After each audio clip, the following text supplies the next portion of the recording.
This is the Bonsai Eric's laughing at me. That's a good start right there. This is the Bonsai Wire podcast. I'm your host, Andrew Robson. I'm with my co-host, Jonas Dupuich, and today we have our friend Eric Schrader on the podcast. Eric, welcome to the podcast. Thank you. Nice to be here. What's it like planning a big show? Like, first of all, why'd you do this? What's the reason for the expo? Why put on an expo? Eric, why are we putting on this show? Why are we doing this to ourselves? That's a great question because I want to say it was your idea, and it's really ballooned into this giant sort of process and all of these incredibly meticulous details. I mean, just fielding questions from people that are planning to attend as vendors or planning to attend as exhibitors or planning to just attend as a visitor. That's a part-time job. Yeah, we did not assign a resource to answer questions for this. Yeah.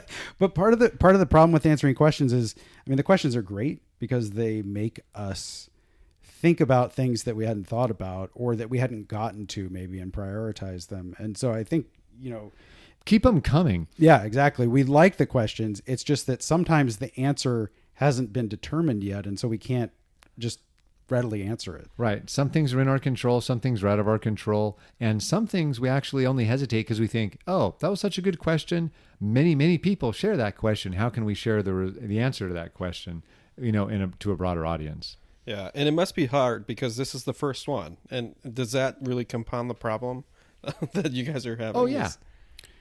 I think I'm hopeful that at least half of what we're doing, we will not have to redo. So, I mean, from the scoring mechanism to the explorations of various business pieces that we never really wanted to get into, all of these things, once you've done them once, I think get a lot easier.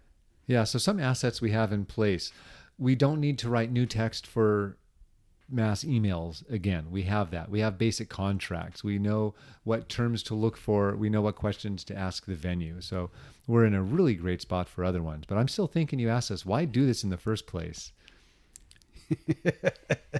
I mean, I think that we envisioned having an open show that brings together people regionally, if not nationally, to show really high level bonsai and to compete with each other, because that's what really sparks people's imaginations, whether you're 20 years, 30 years into doing bonsai or whether you're 30 days into doing bonsai. So, I mean, I have students come by and I try to impress on them, you can make a really good tree from this. And if you can't show people what the highest level of something is, then they don't even know how high that they can sort of shoot, for what they're trying to do. And so I think having a show like this where every tree in the room is really top quality gives people that sort of extra push that really lets them strive for building a better collection or finding better material or whatever part of the process they're in. And they provide object lessons for how we can help them get to that point. And so there are no qualifications for participating in this exhibit. If you've got the tree that reflects the time, the love, and the care that goes into it, then those trees will be good contenders for the exhibit. How did you go about finding trees? There's a lot of good trees out there in the U.S., but how did you get them to come to the expo? Under cover of darkness, yeah. That's actually a good question. We put a lot of effort into reaching out to people who we know have good collections and to reach out to people in the community so they could reach out to their local communities. And we really just talked to as many people as we could over a period of, I was going to say months, but it might be more than a year. We were reaching out to friends, acquaintances, and passersby to drum up interest in, hey, we know you've got a great X, Y, or Z. What do you think about coming to a show next fall? And I think Jonas and I both go, I traveled in the spring to Portland to visit you and to visit Carmen and Michael's garden. And I went up to Marai and I spoke to a lot of people that are deep into bonsai and on that trip, including now as well. Looking for people to enter trees, just encouraging participation, because sometimes just getting through all the noise, the regular day-to-day noise in people's lives, like, oh yeah, I just got 15 text messages. I wonder what that's all about. But actually walking up to someone and saying, hey, we're putting on a bonsai show and would you be interested in submitting a tree? It just cuts through all of that. And I think Jonas has been doing the same thing with clubs here in the Bay Area for at least a year now. Yeah, a couple of years. So there was quite a bit of recruiting that kind of happened to get the trees There's here. a lot of recruiting. And so I'll ask you, Eric, how many times did you hear people say, oh, yeah, I heard about that? Yeah, tell me about that. Like a lot of people, quote, heard about the show, but that's about all they knew about it. And I'm still getting people saying that. Well, I mean, I think we were trying to be as encouraging as possible. Like one of the original FAQs or something that we did basically said, don't assume that your tree is not good enough to be in the show just because this is a high level show, because the show has to be a show. It's not just a bunch of junipers in a room. But yeah, a lot of people kind of have some sort of predisposition to think that they're not qualified to be in a show like this. And that is not true. Anyone can be in this show. You know, you don't have to have been doing bonsai for 20 years. You don't have to have been, a professional. You don't have to, belong to a club. You can just come out of nowhere. We might not have any idea who you are.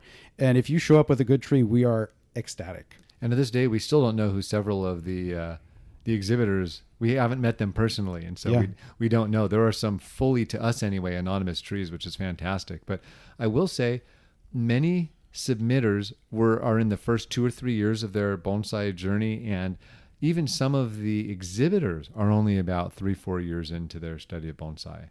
So people can come in strong, like right off the bat. Because, I mean, as the three of us know, but other people maybe don't, there's all kinds of ways that you can go about creating a bonsai collection or doing bonsai at a high level. And if you come out of the gate and have some money that you want to spend and end up buying really good trees, you might be ahead of someone who's been trying to cultivate their own for 25 years and just went about it a different way. So, I mean, there's so many of those kind of things. Like, I think one of the incredible things so far, and we haven't even had the show, is the number of kind of unexpected interactions that I've had with various people, both in the bonsai community and outside the core bonsai community, at least in the Bay Area, where all of a sudden I'm talking to someone who's like, oh yeah, I've been doing bonsai for 5 years now. And I was like, oh yeah, I've never met you, but oh, that's a really cool tree. Yeah, I mean, there's been a lot of that where it's really exciting when you meet someone for the first time and they show off their tree. Actually, one of them that's going to be in the show, it's someone I had dinner with at a bonsai convention at one point, and he pulled out his phone, and I just thought, holy smoke, these are fantastic trees. What's your name again? Like, can we hang out? Like, this is awesome. And that's the kind of thing that lead us to want to do this kind of event, because when you have the people in the room who really care about it, those are our best friends. Those are the people we want to hang out. And so in many ways, this whole event is providing the space for people to get together and share their enthusiasm for these trees. That's awesome. I can't wait to see the show. Now, for the selection process, you had a jury. You had like 3 of the top, bonsai evaluators in the country. You had Bjorn, Ryan Neal, and Bill Valvanis. What was that like to go through the jury process with them? We really left it to them. We set up an environment where they could select what trees they want on their own. So instead of having it be a group process where they could influence each other, we set up kind of 3 silos where we said, you are free to identify the trees that you think would make a good exhibit. We didn't say give us the best trees per se. We said give us what you think would be the strongest show. So take into consideration quality, but also take into consideration variety. Give us different sizes, give us different species, give us different styles. And they gave us an even more broad look at their selections than we would have expected going into it. Yeah, I think that it was a little bit surprising when the results came in for each individual juror, and it was the aggregate that actually made a really good show, because where you had one person selecting a tree that was maybe a little bit off the beaten path, either a different species or something that didn't quite have the work, but that particular juror saw something in it that they really liked, the other 2 would kind of maybe correct that a little bit. And so the result of having 3 jurors ended up being really good. I think off the record earlier, we were talking about what would be the jury process for the next iteration for the 2024 Pacific Bonsai Expo. And I think that's an interesting question. Like, what did we learn from this jury process that we can apply to the next one? That's right. Now, do you think we ended up with a more conservative selection? You mentioned we had these right field selections by some of the jury members. Do you think it made the show stronger and or more conservative, and or how would you characterize the selections? Well, I think stronger and more conservative are both potentially ways that you could describe it. I mean, sometimes if you have an unusual species that is not well represented in a lot of bonsai shows and you see a specimen of it and you think, well, I don't really have much to compare this to, but I'd really like to see the tree in person. So as a juror, I would put this into the show, but other people's interpretations of that are different, which is exactly what we saw. It makes a stronger show in the sense that it's more mainstream, but it kind of, I think we ended up with an interpretation or a group of trees that is more along the traditional Japanese forms of, quality than it would have been if we had only used one juror, for example. And that's exactly right. And I don't know that I'd even say that it ended up more Japanese following, but what I'll say is that all the trees that were chosen were highly ranked by all of, maybe not highly ranked, but were definitely selected by all of the jurors. It wasn't that any one person trumped the other two in any cases, as there had to be support from the jury kind of at large. It may not have been their top choices, but we felt that we did a really good job of putting together what they as a group thought would be good representative trees for the exhibit. That's neat. So pivoting from the trees, which we've talked about a lot, to the actual venue, how did you go about choosing a venue for the exhibit? Because the venue for the expo is unlike a lot of venues that we see for bonsai shows around the country. We got a hot tip from a friend of ours and we checked it out and we're really happy. But we've been involved in putting on a variety of bonsai events through different clubs around the Bay Area. So at least I've been paying very close attention to bonsai venues for 25 years, pretty much. And so we had some idea. And when we got really serious about planning the event, we really started asking for quotes. Okay, how many square feet is this? How much parking is there? What's the light going to be like? And so there's only so many places that are within the stratosphere of what we can afford in the San Francisco Bay Area and that are convenient enough to where so many of the people are going to be coming from. And so that gave us a short list right off the bat. I'm going to branch off here in a little bit because I think one of the things to think about is so here in the East Bay or in the Bay Area in general, many shows happen at the Lakeside Garden Center in Oakland. And it is it's a good building for a bonsai show. There's a lot of windows, but one of the things that a lot of the clubs, if not all of the clubs do, is the one of the main rooms has a bank floor to ceiling of south-facing windows. So if it's at all sunny or even like a bright overcast, the curtains for this giant bank of windows are almost always closed for a bonsai show. So you walk in out of, say, full sun into a hallway, and then you go into the exhibit room, and the exhibit room is all artificial light. And they've closed off this natural light that would be coming into the exhibit. And I think people have given me various reasons for why they wanted this to actually be this way. And I would actually sort of sneak over and part the curtains so a little bit of natural light was coming in and think to myself oh, that's much better. And then someone would be like, what are you doing? Why are you opening those curtains? And I was just like, well, it's better light. And they're like, yeah, but then it causes a shadow on the backdrop. It causes a shadow on the backdrop. When your tree's right next to the parted curtain, you're staring at the sun to look at your tree. And if that wasn't your tree, you really don't want that curtain open near your tree. So I think this venue is... You chose a venue with a lot of light. I know. Well, I mean, that was one of the things that I really like about it. But it's not just direct south-facing window light. There's light coming in kind of in all directions. So I think it'll be more balanced than that particular situation in terms of the... It's like staring at a solar flare at Lake Merritt. Yeah, when the curtains are open. Right. So we have light coming in from above. We have light coming in from the north bank of windows and the east side of the building, as well as the south side. And actually, the building is really well designed if you think about it, because the windows on the south side are the smallest, and the windows in the ceiling, which is what makes the sawtooth shape, are east facing, so that the intense afternoon light is cut and diffused more than it is the softer morning light. So I think those were some of the, I mean, I could probably talk about this for too long, but basically I found it really interesting, the play of the light in the building, and how I felt that would make for a much better bonsai show than under artificial light. Something that I really appreciate about the venue that you guys chose was that the fact that the venue is kind of a artifact in itself. It's a historical building. There's patina on the building, that the age and the character of the building, even though it's kind of more industrial, has similar aesthetic kind of feeling to a lot of the trees that are going to show up. And I like that it's not just at a hotel, not just at a stadium. You know, it's at not a convention center. It's at an actual interesting venue. That was a big plus for us because we like the character of the building. And having been to plenty of bonsai shows around the world in convention centers and hotel ballrooms, it's really nice to be able to actually be able to look up and have something to look at, to appreciate how the building's designed, to have that age and character. You just get a lot of artifacts that you wouldn't get in a modern building the same. You know, the other interesting thing about the venue that you chose and the location more specifically is I think bonsai are more relevant.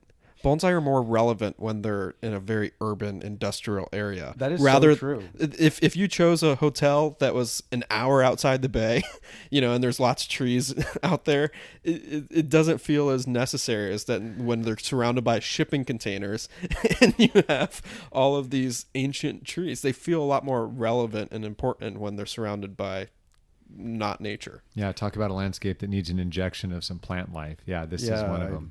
I love industrial landscapes. I don't necessarily, want to hang out down by the shipping containers, but I think that there's something beautiful about industrial landscapes. And I think actually when you get to the corner of Burma Road, as you're going to the venue, there's literally a stack of shipping containers on that corner.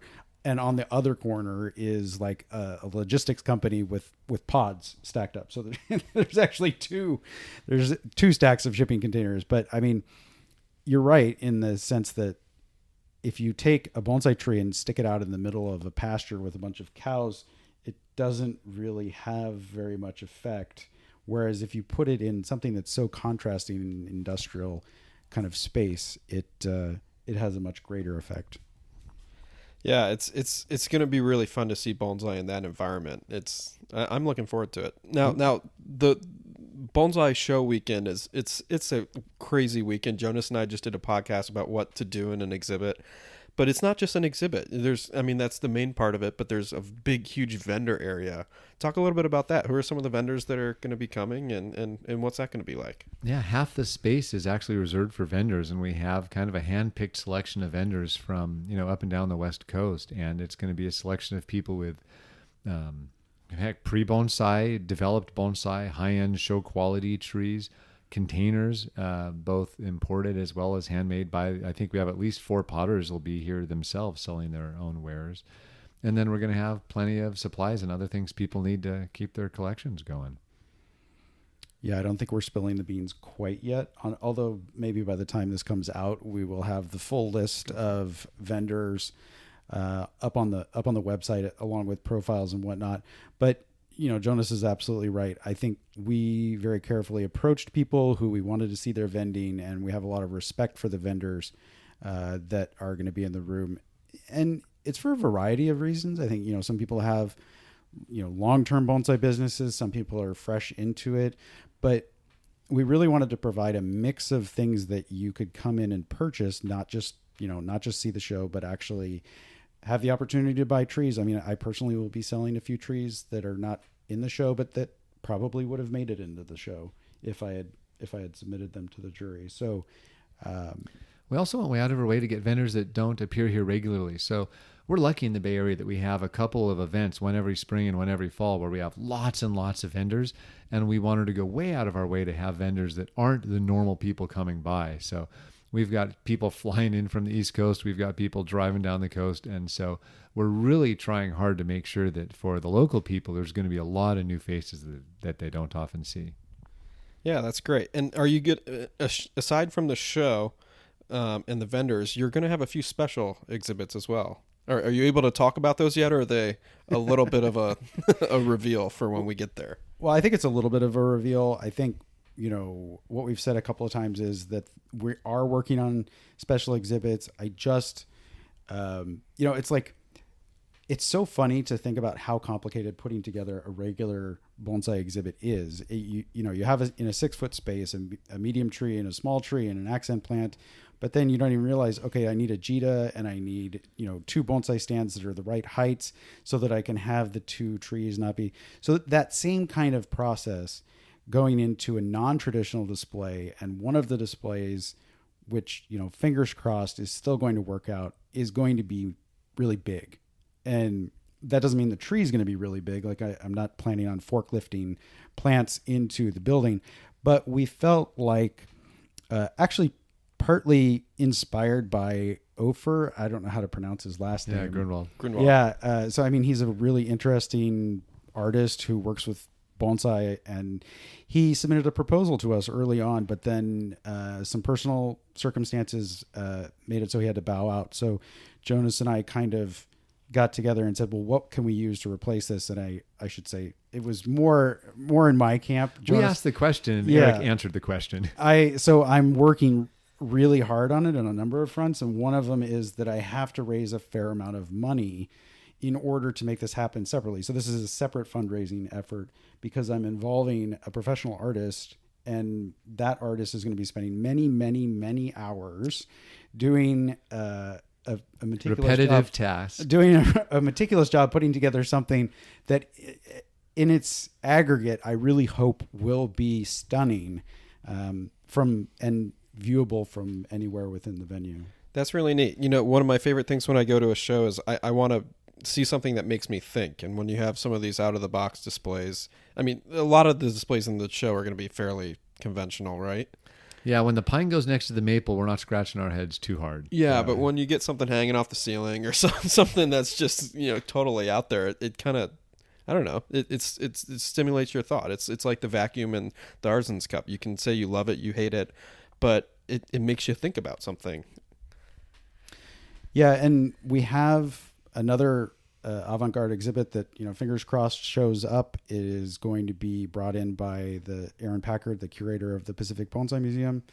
And he and I have been working together closely to ensure that he has the space that he needs and everything he needs to set that up. But he's also going to be collaborating with an artist in order to get that display put together. So in each case of these 2 special exhibits that we're working on, they won't be part of the judged part of the exhibit. So the exhibitors will not be judging those. They're not eligible for Best in Show or anything like that. They're just sort of, I don't want to say just room decoration, but in one way they are just room decoration. They're bonsai inspired or bonsai focused art installations to complement the exhibit. And they are meant to make you think.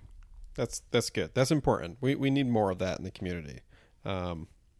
You talked a little bit about evaluation. These unconventional things might not be scored. We might not even know how to score them. We barely know how to score regular trees, as the 3 of us have talked a lot about today. How'd you come up with the evaluation process? So the exhibitors are the judges, and that's something that's never been done in the major exhibits that we've had in the U.S. Not that I know of.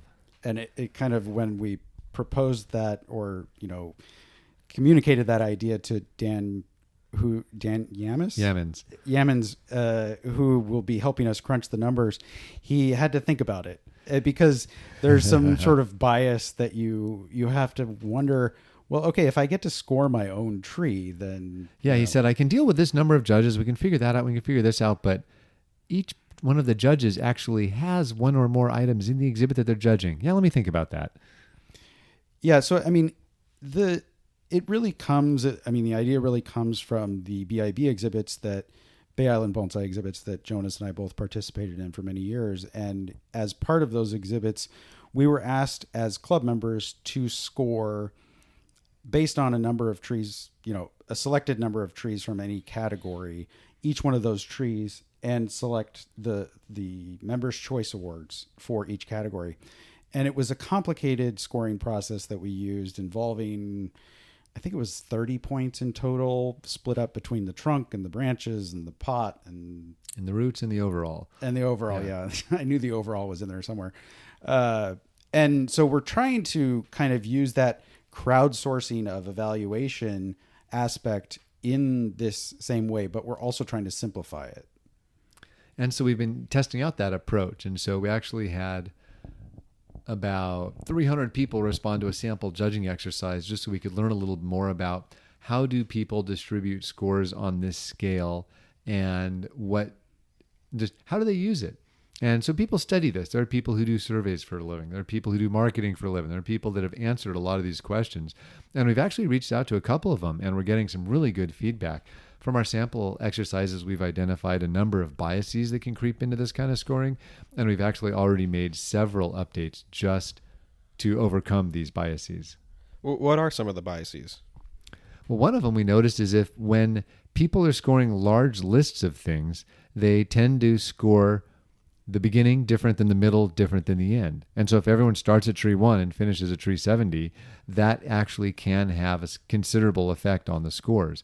And so we're looking at doing a somewhat staggered start. So people are looking at the room in from different beginning points. They're going to fall into whatever pattern they want and walk through the show as they will, but at least starting them at different points, we can make a big hedge against some of that latency or recency, where they or rotation bias, where they the order in which they see things affects it. It almost comes down to decision fatigue, I think. That's part of it. You're like, okay, I have 70 displays that I have to evaluate against each other, and there are categories, but in the end, the raw score also informs the best in show. So I have to actually think of these all relative to each other. And so this Shohin display has to be evaluated on the same 1 to 5 point scale that this giant conifer is on. And I might end up awarding best in show to the Shohin display or to the giant conifer based on just that 1 to 5 point scale. And I think part of Jonas's blog posts that he sent out and the exercise that he shared with everybody was meant to communicate to people really that you really have to use the 1. You cannot just use the 3, 4, and 5 because, all of these trees are 5s when you compare them to all of the rest of the trees in your collection or in the region or whatever. That's why they're in the show. But now you have to reset what you're doing and say, okay, the average tree in this room is a 3. But wait, which one do I actually want to win the best in show? Because that has to be a 5. And which ones do I absolutely not want to win because I don't like that tree at all? And that's a 1 or a 2. And that's a 1 or a 2, right? And a 1 or a 2 is still a really nice tree, even though you're giving it a 1. Fewer than half of the trees that applied to be in the show got in. So this is a very selective exhibit, and we feel great about the level of quality of the trees in the event. This is more an exercise to figure out how these trees stand among each other. And we're going to be sharing the results. And so that's actually one of the things we've learned from the Artisans Cup, which is when you provide the raw data to the general public, then that allows more people to participate and provide ways of giving feedback. It's a nice level of transparency to put it out there to say, this is what the people thought. Now, why just the exhibitors judging? Why not anyone who wants to show up and judge? We wanted skin in the game.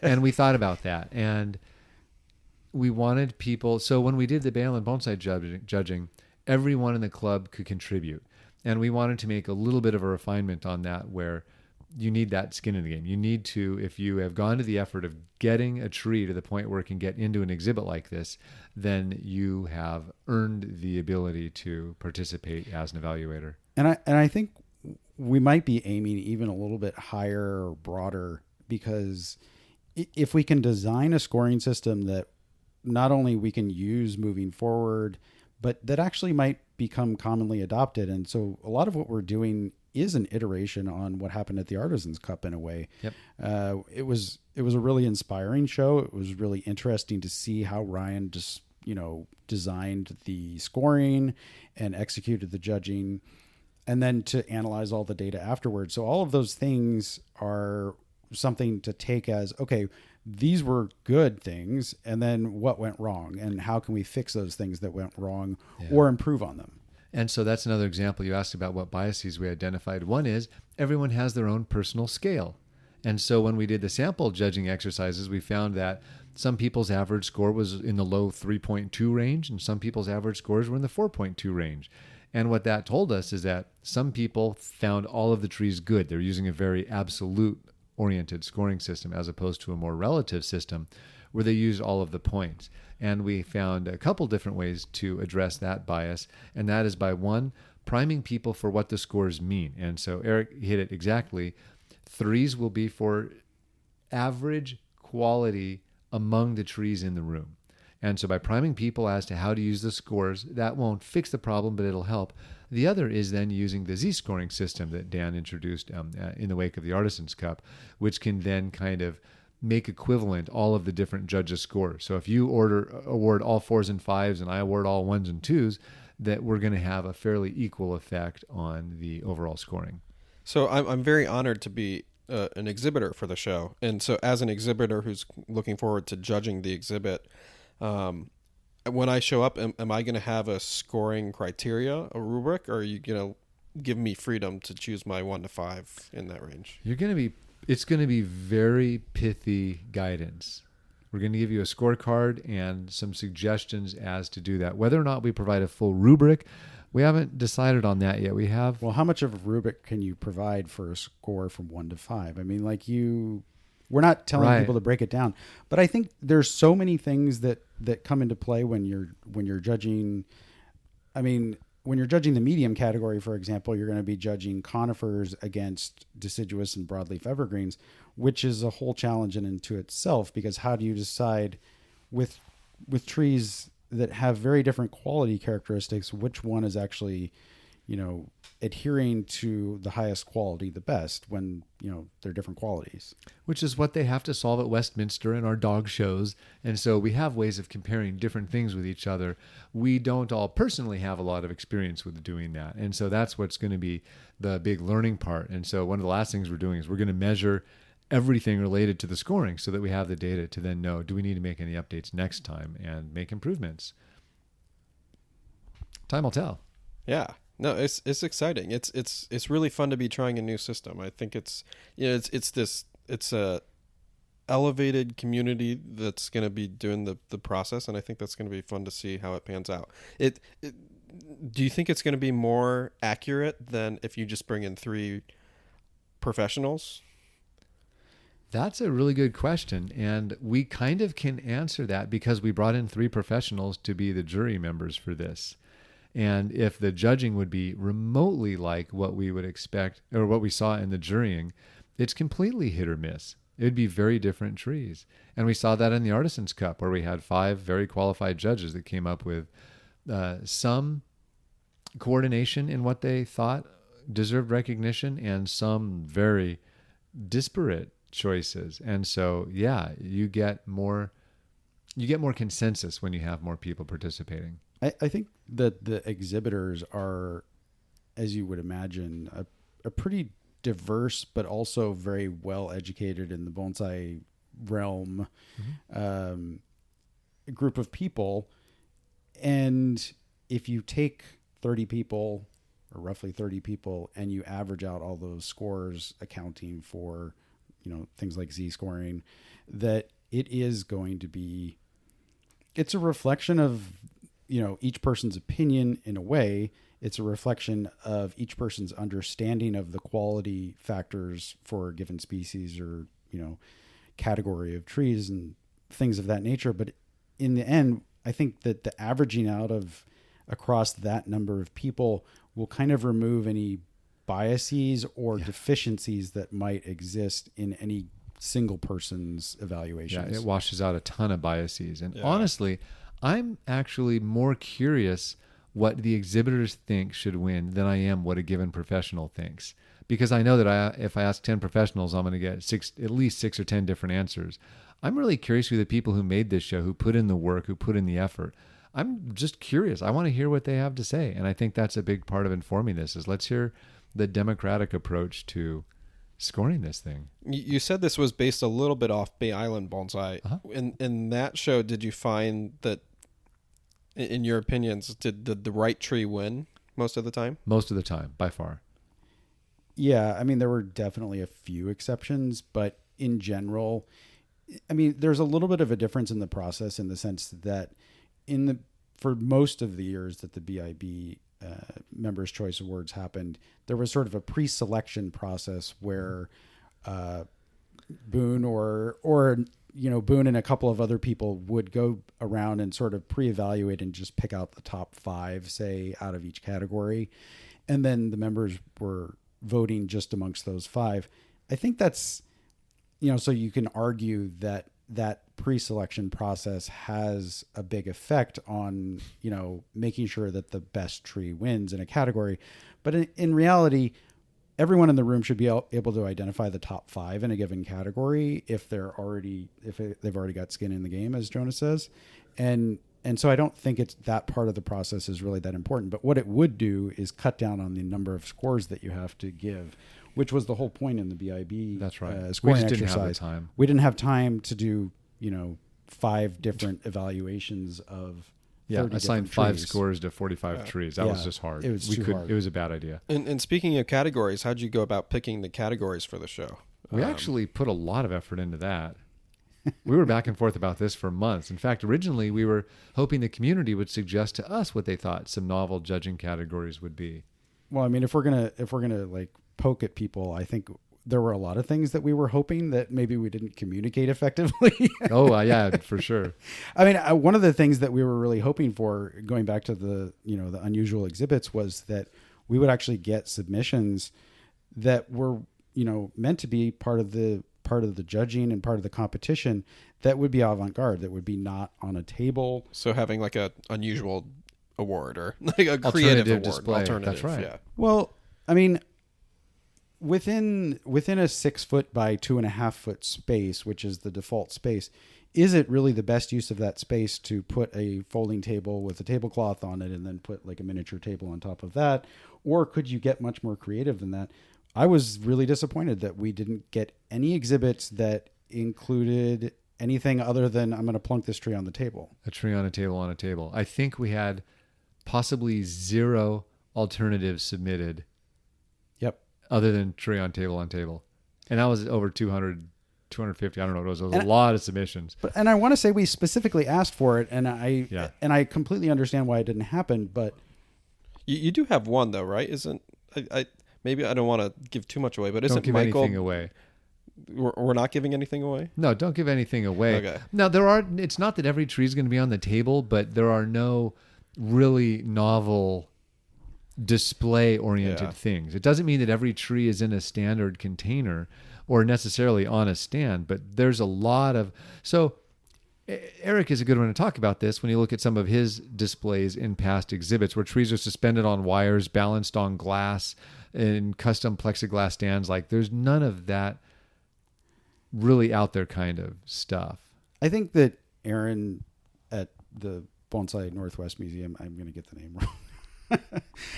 He's doing a really interesting thing with the lab projects, is it? And those are the kinds of things that I want to see more of in the bonsai world, because the inspiration for me really came from Ikebana shows that I've visited and looking at Sugetsu Ikebana and just thinking to myself, well, my God, if you can take a really traditional, arrangement of flowers and make it very non-traditional and start putting in really weird things and have it be on the floor rather than on a table, and the vase doesn't look anything like what you would think of as a vase, then why can't we do this in bonsai and have it be more interesting and not just the traditional sort of evoking of a tokonoma space, which is where those 6 foot by 2.5 foot displays come from? I mean, just branch out. Yeah. Well, and it's nice that you're planning on doing this show over and over again, because you're giving people the avenue to maybe do that in the future. I will say we're both happy that everyone is focusing on the trees for this event, and we're totally okay with people focusing on the trees. That's over really true. Over time, if people want to branch out in terms of what they're doing display wise, that's great. The fact that we have at least a couple alternative displays going in the room that are like truly off the wall, or at least not normal tabletop space displays, like that's going to be very different. Yeah, and I think the important thing to say is that we were in the jurying process. It was the trees that were being evaluated. So you had to get through the jurying process first with the quality of the tree before you would be able to say, okay, this is okay to use in a non-traditional exhibit.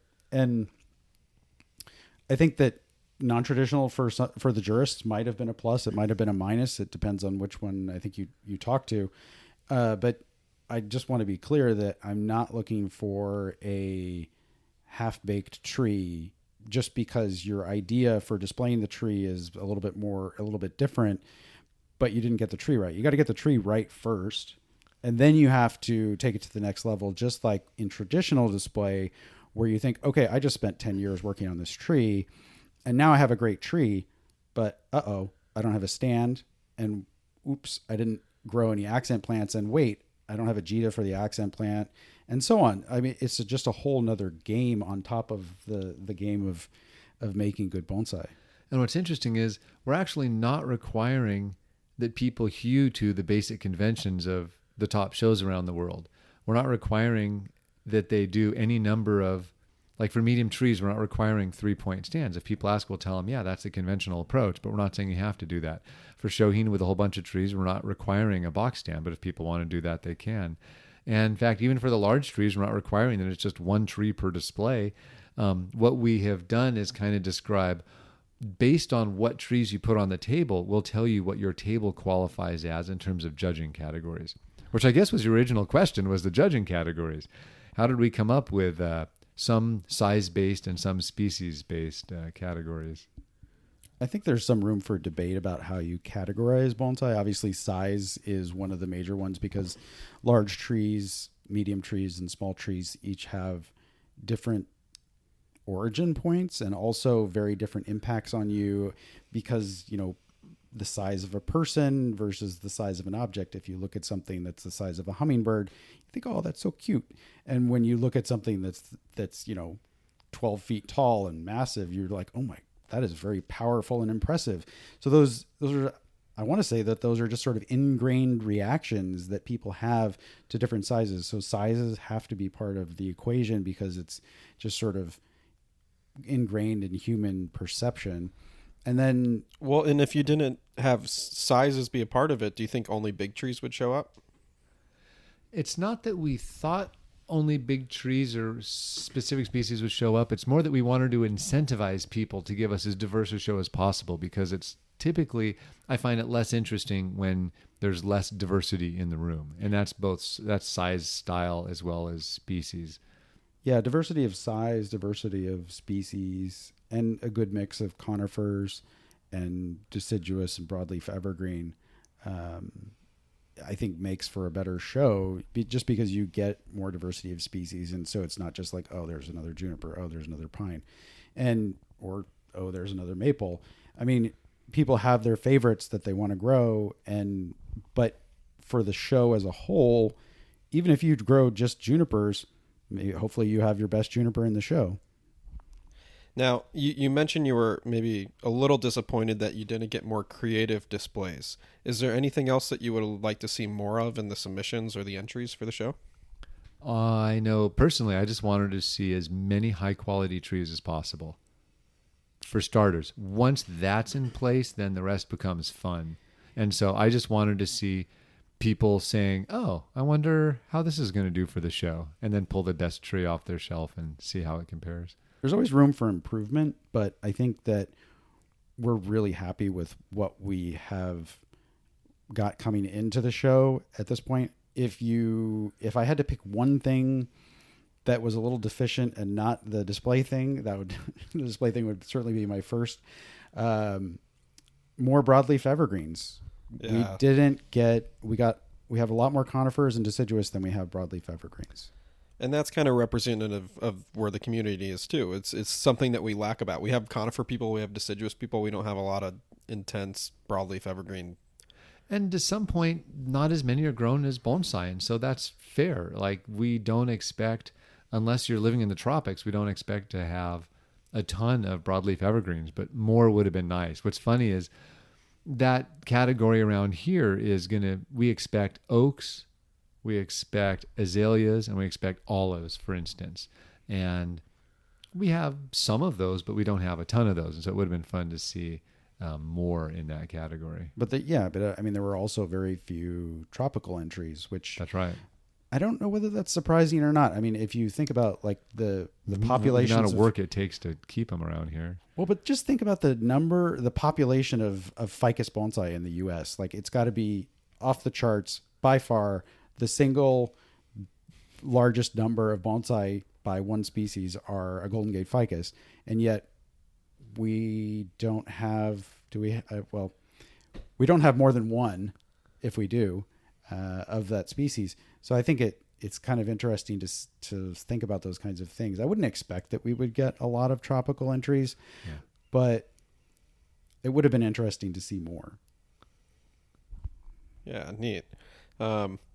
Pivoting from the criteria now, there's a best in show. Does the best in show, is that separate from the categories, or is that part of the categories for the awards? Well, so you have to win your category in order to be eligible for the best in show, and I want to say that's the Westminster Dog Show rule or something like that. So I think we had many discussions about not wanting to have the second best conifer in the room win the best conifer award. So it's very likely that the best conifer in the room hopefully will win the best conifer award. That is important. But the best in show, I think by default, people just expect it to be a large conifer. If you have a best in show, people expect that. But just going back to our dog analogy, I think that sometimes it's like little terriers that win the best in show at the dog shows. I don't see any reason why anything can't win the best in show as long as it's top quality. And we really seriously don't know where that's going. No idea. In terms of like best categories is fine because it's a limited number of trees for each, but best in show, we're going to find out along with everybody else. And it becomes a really interesting comparison process where you say, okay, I, as a member of say you're an exhibitor and you're trying to judge, it's a really interesting comparison process because if you really want a particular tree to win best in show or a particular display to win best in show, you really need to think about giving that a 5 and all the category winners, the other category winners, a 4, and then everything else 3s, 2s, and 1s or whatever, because how else is it going to be distinguished, through your vote than if you do it that way? Yeah, that's tough. Yeah, and I'm not sure that there's other ways of doing it. I'm not sure what the right approach is because as soon as you have lower points in other categories, then you're diluting your score in that category and you're giving other people more say as to whether or not that tree wins the award in that category. And so I do care much more about the category prizes than the overall. And until we see the data, it's going to be hard to know whether or not adjustments are even going to be necessary for that. And I would say that we're planning on doing a lot of adjusting between 2022 and 2024, but I'm not sure how much more adjusting we can do with no data. That's right. Now, speaking of the awards, yeah, they will be announced. When are we going to find those out? You're going to find those out at the Saturday evening banquet.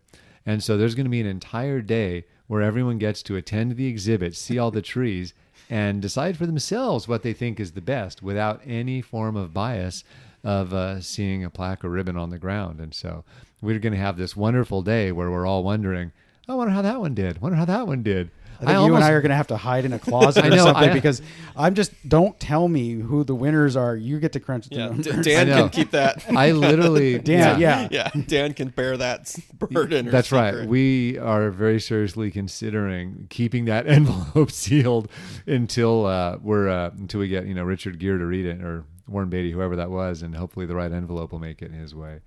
And then we'll find out at the banquet. Yeah, the banquet's fun. That's a really fun thing about the national show. Going to the banquet, finding out the big reveal of what won. It's also fun too because the way that you're doing it,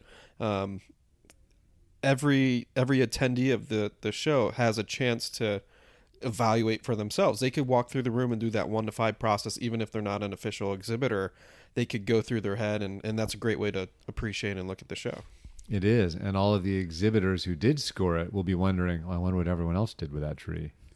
And they'll have a whole day to think about their scores. So, I mean, the awards, finding out the awards first and in person is one of the hooks for being at the banquet. The others are, it's a nice space in Oakland. It was pointed out to us by one of the exhibitors, Mike Costello, and we are selling tickets for the banquet separate from the event. And I would encourage you all to get the tickets sooner rather than later, because there is a limit for seating, obviously, as in any restaurant type space. And I think that it'll be a really fun time. Exactly. It's getting to sit next to the people you want to sit next to, and getting to meet all those other people that you don't yet know will be the highlights of hanging out at the banquet. Yeah, fun. What other ways can people support the show? I know you're working pretty hard on a book, and that's neat because you don't, if you're not even able to make it out to the show, you're able to support it and see the trees that way. What ways can people support if they're not able to actually be there? So for the people who aren't there, they can obviously pick up a t-shirt or pick up a book or donate directly to the event. Afterwards, we're going to have the pictures of the trees online, and we're going to have this fantastic book, as you mentioned, that we've actually been planning for months right now. We actually have a team of multiple graphic designers, a book designer, multiple project managers, and we actually have the bulk of the book roughed out already. Here we are months ahead of the show. And so we're actually really excited to be able to produce a record. And we have a fantastic photographer lined up. I am most excited about the photographer. I shouldn't say excited. that because the layout team and the book team has been doing a fantastic job for months already. Yeah. And we're still 2 months out from the it's almost like the book is just sitting there waiting for the photos at this point. And the photographer, I couldn't be happier about who we managed to rope into this. And so we have very high hopes. And I actually think the book will be produced fairly quickly after the event. I mean, we might have books delivered by January. We'll see what actually happens. But we, depending on our printers' timelines, it shouldn't take too long to get the book. And why do you think it's necessary to do a book? It feels good, having worked on a whole lot of shows for decades, it feels good to have a record of what happened.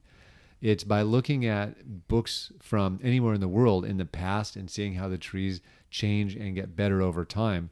It helps you put your finger on saying, hey, this is where the community is today.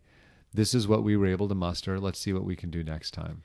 And I think if you think about it from an outside perspective, how many different places would you have to go? How many different people's gardens would you have to manage to get into to see these trees in person, and then still only be seeing them, at a single time? So creating not that displayed record, properly, not prepared for show, not in their dinner. So I lights. mean, back to, like I've said a few times, bonsai are 4-dimensional objects, and it's really at showtime.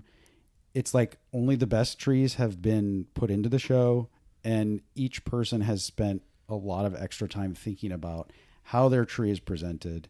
And so it's really kind of the pinnacle. And so recording it is really instructive for people who manage to record those. I mean, I've learned so much from Kokofu albums. I literally only have 3 of them.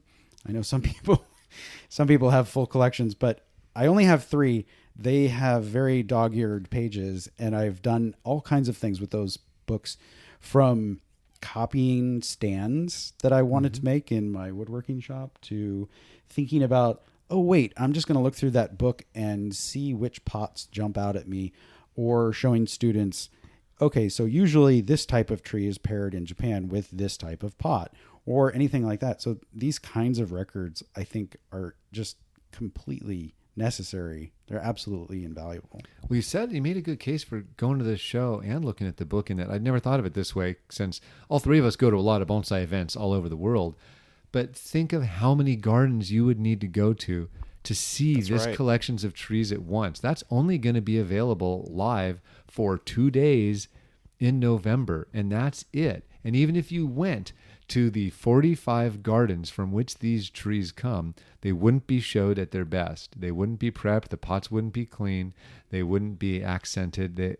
Or have enough space. It is, yeah, let alone the space. It'd be jammed on a bench next to the other trees. I'm speaking for myself there, but I'd never thought of, that's one way of thinking of how precious the show is, because it's just such a rare opportunity to be able to see all these. It's really, there's no other format in which this experience can be. Now, I know it's a lot of work, a lot of money to put this on. Do you think 2 days is enough? Oh, we would have loved to have done more. And interestingly, the challenge is less financial, and it's more about the exhibitors taking days off work to bring their trees to the event, vendors freeing up their schedules, especially when it's a side job for them. The largest problem that I've run into over the years is always the participants, not the public's desire and not the expense of it all.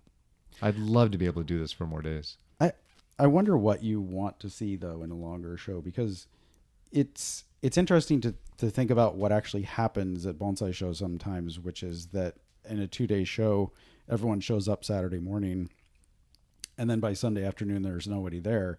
So, in that question, you sort of indicate that there were more opportunities that were missed. Yeah, I think being someone who's hardcore bonsai, when you're there for that whole time, you leave and you're exhausted. You're full of getting all this aesthetic beauty, but you're exhausted at the end of it.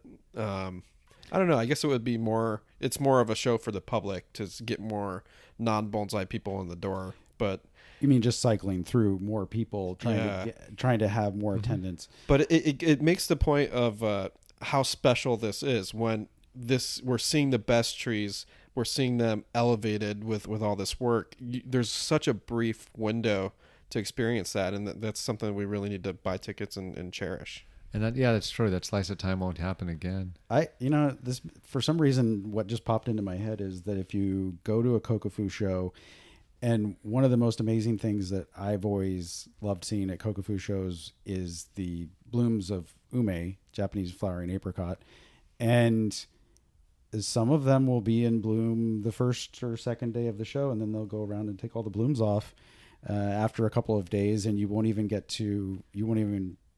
so the tree's still in the show because the show is a week long, but it was actually at its best only one of those days. So should I have gone every day of the show to catch the peak, flowering for each different ume that was in the show? It's a bunch of ephemeral experiences. And on that note, I found that what's so great about Kokofu is each half of the exhibit is open for almost a week, a good 5 days. I'll go to the show, take a day off, go somewhere else, then go back to the show a day later. So at no point do I feel desperate, like I need to see everything, because I know I'll come back. And it makes such a difference as opposed to, oh my goodness, I'm here today, I need to do it all. I want to see the talk, see the demo, shop, and see the trees.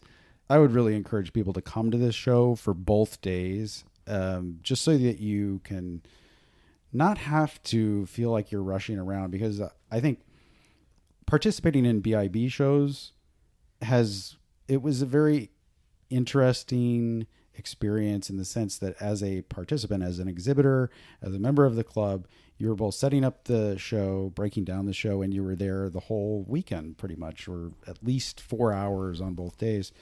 And some of those days, if you're doing security or whatever you're doing, you're just sort of wandering around talking to people and then looking at trees, and you're doing it repeatedly. You're looking at trees repeatedly. And sometimes, just like looking at Kokofu albums repeatedly, things jump out at you that maybe didn't initially. Because you're talking to different people, you're focusing on different things. Do you you see different things on Sunday than you see on Saturday at a show? Do you ever have revelations that...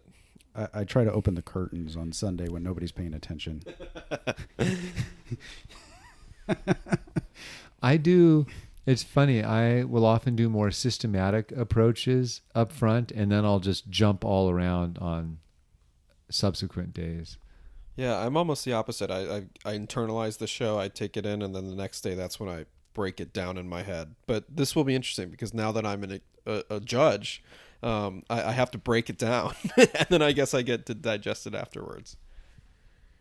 That's right, because a lot of us have seen a number of these trees, and we know the people who are exhibiting, and so some of us have seen some of these trees, but when we see what they actually look like, all prepped for show, all dolled up, it'll be fun to see what kind of an impression they make live. And Yeah. one of the things that we haven't touched on, I don't think at all, in these podcasts, is that this is a fall show. That's right. That is one of the variables that could swing like the judging significantly, because if you have a tree in this show that is fire engine red maple and another maple that's maybe a little bit better next to it that's just bare, which one are you going to vote for? It's interesting too, because for my crowd from Portland that's coming down, it's almost a silhouette show. I think you need to think outside the box a little bit. Yeah, but and for being a deciduous guy, I'm not unhappy with it being a silhouette show. But yeah, I guess it's going to be something I'm going to have to think about. Is, do I want to stick this in the greenhouse and try and prolong a little color, or do I want to show this arguably at its best when all the leaves come off? I'm going to have to think about that. The question is, which is best? But you can leave, you could just take off all the, to quote Jay McDonald, you can just take off all the ratty and green leaves and leave just the red ones. Yeah, yeah. Or just leave a couple, like 2 or 3 leaves to suggest the season. Yeah. Because then you can see every branch. And then there's the idea of allowing leaves to cover the surface of the pot rather than just having moss and a clean surface, or allowing leaves to just exist on the stand, for example. That's a good point about the leaves on the surface, because we're also adamant about, you need to cover the surface of the soil with green moss. What's natural and green about moss in November or January shows? Like, that's at a least silly in thought. California. I'm sure in Oregon it's probably Oregon, all mossy and green half the year. Yeah. Yeah, if it's not covered by snow or sleet or mud or whatever, depending on the season. Right. But no, that's a good point. That the timing that you chose for the show is quite special, especially for us broadleaf deciduous people. It's a chance for us to maybe show off trees when we don't normally get to. I mean, the national show is in September. The Artisans Cup was in September. Yep. There's a lot of spring shows that happen around the country, but we don't see too many silhouette or fall shows, and that's going to be a fun change up to the exhibits in the community. Yeah, there were only 2 options for us. It was going to be fall or early spring, late winter, and that was it. Those were the only 2 options. I mean, you really want the opportunity in selecting a date for the show. You want people who have deciduous trees to be able to show them bare. And I don't know, in the tropics, they figured this out. I guess they just defoliate their trees for the show, and everybody shows their tree defoliated. But we don't do that, and I'm not really sure it makes as much sense if you think about the seasonality of things to actually be showing your tree when it's obvious that you've just performed some sort of artificial process on it. So yeah, the timing of the show is really important in the sense that you want the deciduous trees to be able to be shown either in leaf or out. I mean, that's the same thing for early spring. And you want the conifers to not be, I guess it's more some conifers than others. So in the fall, pines, they're set. You've got the buds there, you've got the full set of needles, whatever the result is. And that's not just black pines, it's, all pines. And so you're not looking at like a giant candle coming out and you having to scissor it off right before the show or something like that. Just seems to be the best timing. Yeah. And we get fruit. Don't forget the fruit. Oh, the fruit. We might end up with more fruit than we have colored leaves that time of year.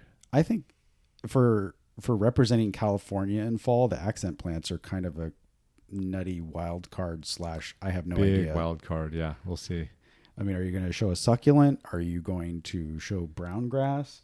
I like brown grass in the fall. I think okay, but in the fall in California, in November in California, what you're actually seeing if we've received a rain would be brown grass with green grass coming up at the base.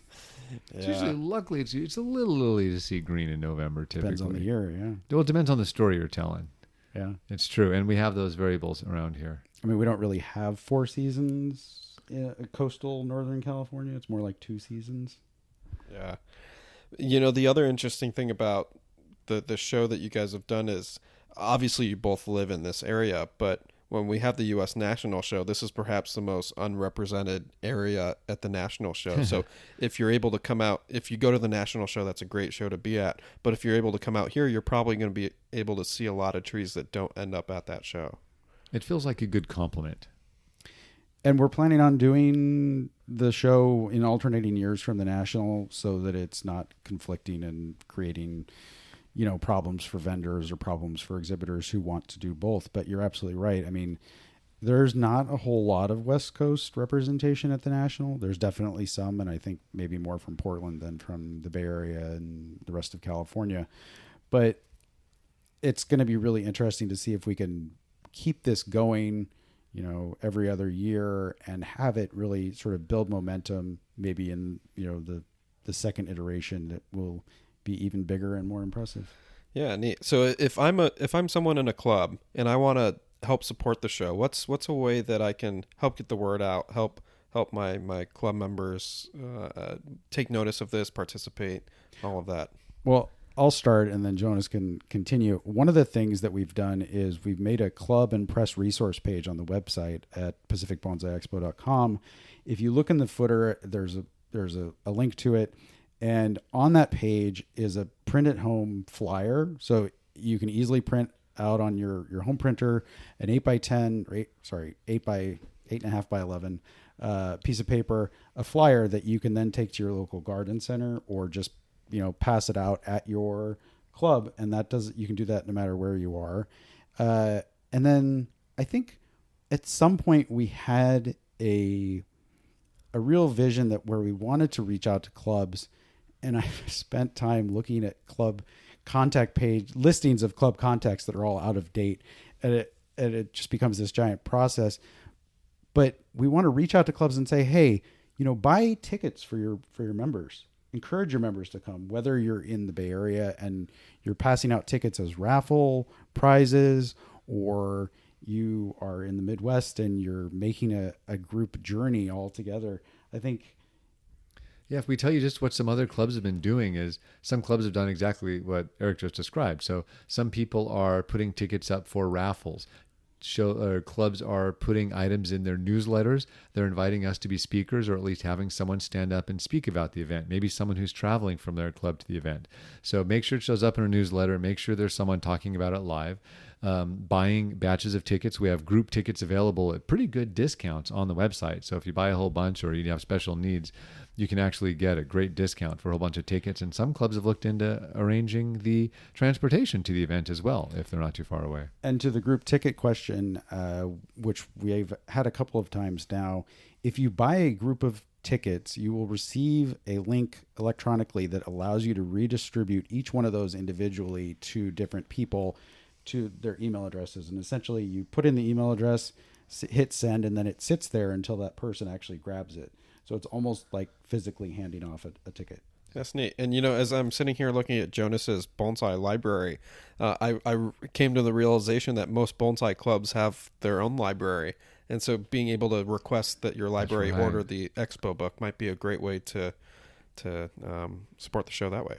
That's right. Especially if you're looking for bonsai that are representative of the mostly of the West Coast of the United States. And so if your club has an interest in, I think one of the things about the Bay Area that's really interesting is that there's a mix of traditional Japanese influence from Japanese immigrants, first, second generation, going all the way back to post World War II, and people like myself who had no relationship to anyone of Japanese culture when I was growing up. I mean, I grew up in Boonville, California, way out in the middle of nowhere. I don't want to say there were none, but there were very few Japanese people. And so that cultural influence, I didn't get it. And what I did get was just a giant dose of nature. And so that bringing together different influences, you see different things when you really start looking at bonsai coming from different cultures and different environments. Yeah, neat. So one other thing I wanted to ask you guys about was other things that happen. We all know that you go to a show, you see the exhibit, you see the vendors. Are you going to have any extra thing? Are there demos, presentations, programs, anything like that at the show? There are, and we can't give you every exact detail because we're still working on it, but we're going to have docent tours, and we'll probably have a pretty exciting crew of people leading those. It's not a docent tour as much as we're going to have likely a number of professionals who are going to be able to talk about a handful of their favorite aspects of the show that they want to point out to people. So that's one of the things that we're doing. Yeah. So if you want to get off just following professional bonsai people on Instagram and looking at all their pretty trees and actually get to meet them, I would encourage you to show up both days. There's quite a few of them there, right? I mean, even the exhibitors alone, there's what, 8-10 professionals in the show? Yeah, there's more than half a dozen professional exhibitors, and we're expecting around closer to a dozen professionals attending the event. So there's going to be a lot of I think between the prominent vendors and professionals. the exhibitors, there are a lot of professionals there just, participating, and they're going to be around the whole weekend because that's what they have to do in order to make an exhibit like this happen. And so we're going to, talk to some of them and see if they can do talks or, I keep saying docent tours, but it's really a little bit more, like Jonas said, a little bit more than that. That's right. And there will likely be some sort of talk, demo, some presentation, and that's kind of what we're working on right now, but we'll be announcing that along with a full weekend schedule before too long.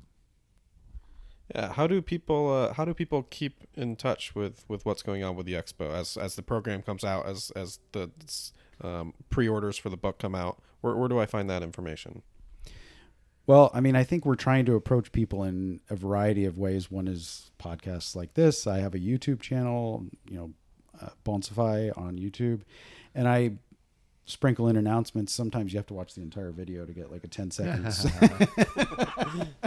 But more seriously, Jonas's blogs go out once a week, and he's been doing announcements. There is a Instagram account that you can follow at Pacific Bonsai Expo, and you can follow our respective accounts as well, but most of it will be coming from that account. And then that's probably the easiest spot because it's going to be just a lot of digestible tidbits on that Pacific Bonsai Expo on Instagram. And then just check back. The website gets updated regularly because we're adding things as we finish particular aspects of nailing down parts of the show and updating and changing things. So it's a good place to just sort of come back to on a regular basis. Now, if you're coming to the show from out of town, are there other things in the area that you can see bonsai or non-related? Yeah, I mean, the venue's a whopping 15, 20 minutes away from the bonsai garden at Lake Merritt, which is a fantastic spot to see trees. It's open to the public. And the official hotel that we're recommending that people stay at is in Emeryville, the Hyatt House. And right across the street from that is some really interesting sort of food mall what is it called?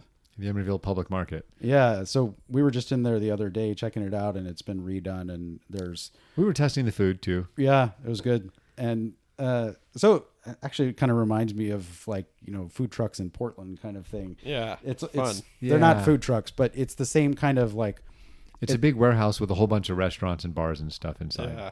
Yeah. And it's not a stone's throw from the hotel. It's like it's adjacent to the same parking lot. It's right there. And I mean, you could always go further afield, but I want you guys to stick around and hang out and socialize and go to the banquet and whatnot. But there's plenty of things to do in the Bay Area. Neat. Anything else you guys think we should know about the show? Let me also say this. What are you looking forward to most about it? Well, we were talking about this a couple hours ago. We're all just really curious to see the show. Like, I want to see the trees on the tables. I want to see what the show looks like. I have to say one of the big things on my plate, two major things are I'm kind of taking point on making sure that all the backdrops are really beautiful. We need to talk about the backdrop. Right. We can't close this out Right. without talking about the backdrops. That's because right. what the show looks like is so hugely not important, but it makes the show. important. The backdrops have such a large effect on the feeling of the room that I have literally been working on it for months now. And they're all going to be basically, I have a wood shop and I've been hand constructing all of the sort of, bits and pieces. Structure. Yeah. And ordering fabric samples to try to get the right fabric that lets you, you want the fabric to kind of disappear, but you want it to be supportive and interesting, but not loud. I mean, it's it's really hard. And so I'm really hoping that all comes out just perfectly. I mean, I was really inspired by the Salut show. If I said that right, and you're in France and want to correct me, please do. But they had a beautiful, just these long tables with perfectly smooth black fabric on them and a black backdrop.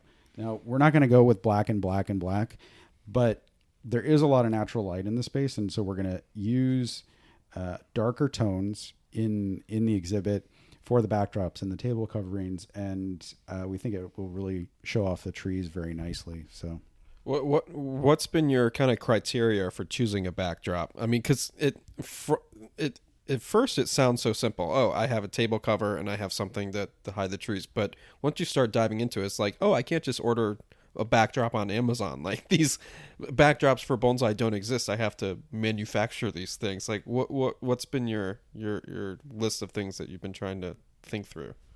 Well, I think so. If we go back to like two other examples, one being the BIB shows, which were kind of an oak frame, like a thin oak frame with an off-white linen in the frame. It was nice. It was sort of traditional looking, but pretty understated, pretty, just kind of disappearing into the backdrop. If you contrast that with the Artisan's Cup, where the backdrops were actually semi-transparent, and I think they were wooden slats, but the lighting in relation to those backdrops was really important. So you weren't really seeing the trees from, the tree that was behind the tree that you're looking at. You're not really seeing it. So those two things are kind of opposite ends of the spectrum. And then what I just mentioned about the show in Salut, I think there's so many quality factors that you have to make sure you're just trying to, in some sense, you're just trying to make this disappear. In another sense, you're trying to make it supportive. And I've totally lost my train of thought. And this literally has been the result of months of work. Is at some point, how tall are they going to be? How are we going to support them and keep them standing up? How do we ensure that they're opaque so the light doesn't shine through? Yeah. When we have the material itself, we figure, how can we make it as smooth as possible? How dark, how light? Light has its challenges, dark has its challenges. We're going to be somewhere in the middle to middle dark range. And then on top of that, then you're looking at the actual hue. What's the color that's going to accompany that set saturation point? And so those are just like the broad strokes. Then there's the engineering aspect to make it. And then there's what, and Eric keeps laughing at me. My big criteria this whole time has been, it needs to be storable. Yeah. So because is your plan to have these be sustainable, to use these in future shows? Yeah. Yeah. I mean, I kind of designed from scratch a system that would break down to sticks and bits. Yeah. So it's sort of like creating hardware that will hold everything together, and then having, I don't know how to describe it. It's a pretty straightforward design in that with few to no tools, people without experience can figure out this goes here, that goes there, and it just fits itself together. And that way it'll make we figure the less friction that comes up at the construction time, the better. But the funny thing is that all of the engineering and whatnot that went into it, you will see zero of it. Yeah, it's going to be hidden behind the... So real just clean, streamlined. Yep. So the idea is just to create a very straight, very clean row of tables with fabric backdrops, and have that be able to just sort of fit into the venue and disappear behind the trees when it needs to, but really separate things, block light where it needs to. Yeah, we want you to see the trees. Yeah. Now, the venue is so cool. How did you decide to lay out the venue? Because you have such an interesting space, and you could have gone a number of different ways. What would you choose for the layout, and what were the reasons behind that?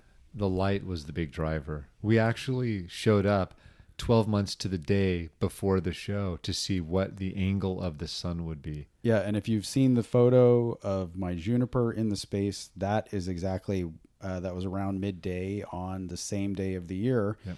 And so we really wanted to know what the light would look like exactly. So it might be overcast, and we might have and then we'll have wonderful diffuse light, which will be fantastic.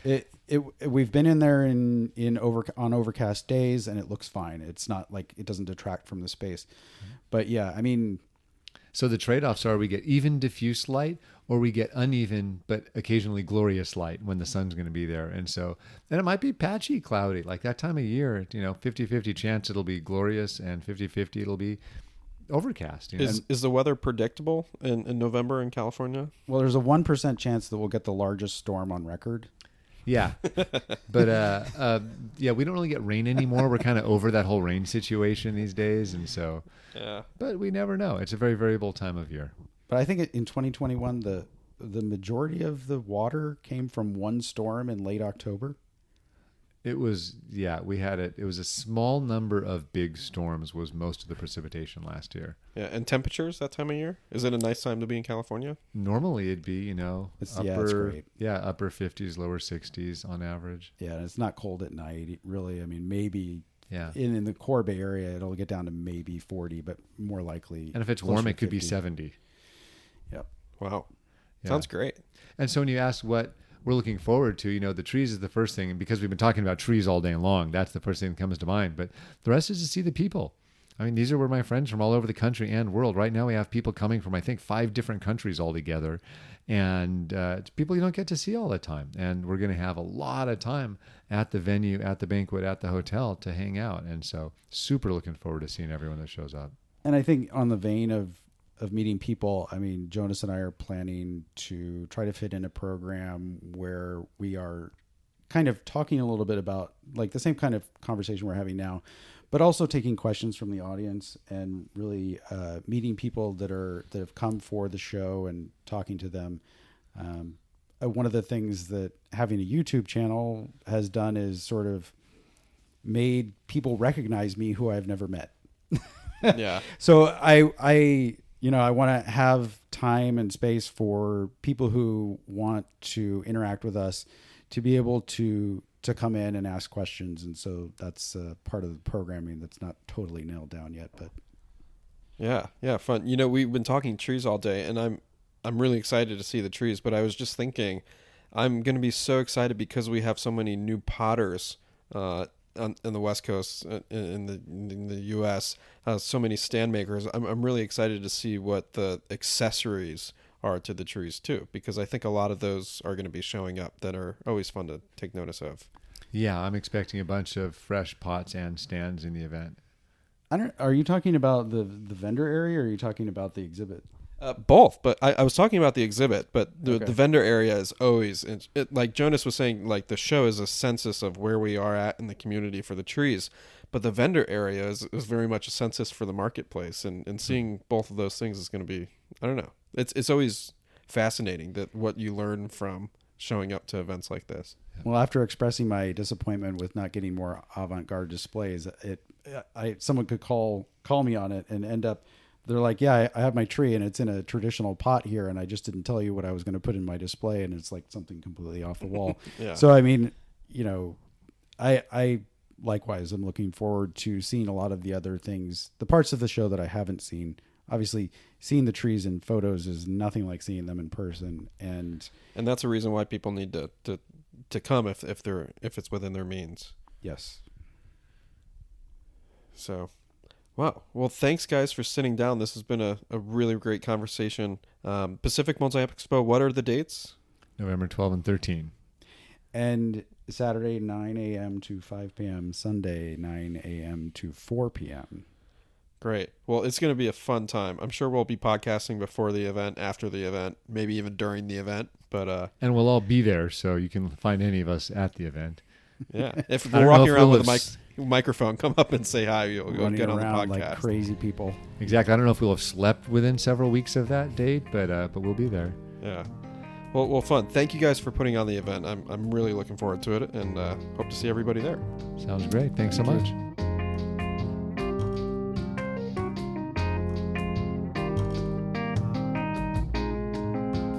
The music on today's podcast is brought to you by the fine folks at Blue Dot Sessions. Check them out at www.sessions.blue.